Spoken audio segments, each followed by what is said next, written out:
अस्सलाम वालेकुम प्यारे बच्चों। आज की वीडियो में मैं आपको basic rules for indirect speech बताऊंगा।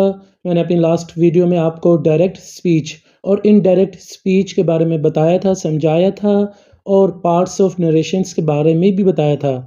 आज की वीडियो में मैं आपको डायरेक्ट स्पीच को इनडायरेक्ट स्पीच में कैसे कन्वर्ट करते हैं ये बताऊंगा और बेसिक रूल्स भी समझाऊंगा।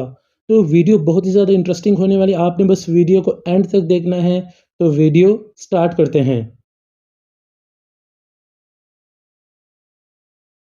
डायरेक्ट स्पीच को इनडायरेक्ट स्पीच में कन्वर्ट करने के लिए 5 रूल्स होते हैं और वो 5 रूल्स ये हैं।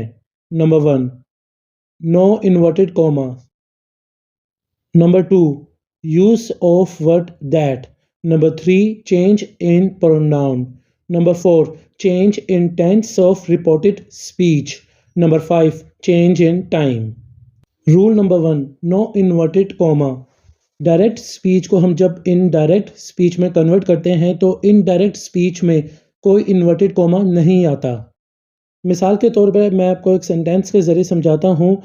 ही said I am unwell. He said that he was unwell. अब यहाँ देखें, इन्वर्टेड कॉमा डायरेक्ट स्पीच में था मगर इनडायरेक्ट स्पीच में इन्वर्टेड कॉमा ख़त्म हो गया है। Rule number 2, use of word that.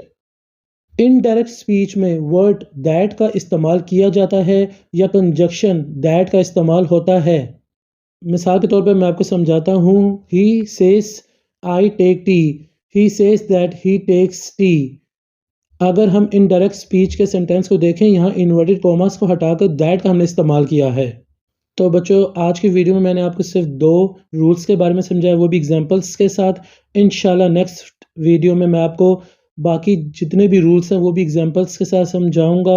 अगर आपने मेरी पार्ट 1 वाली वीडियो नहीं देखी, डायरेक्ट स्पीच और इनडायरेक्ट स्पीच वाली, वो भी देख लें ताकि आपको ये वीडियो समझने में और नेक्स्ट वीडियो समझने में आसानी हो। सर हसन शबीर को इजाज़त दें, मुझे दुआ में याद रखिएगा। जज़ाकल्लाह।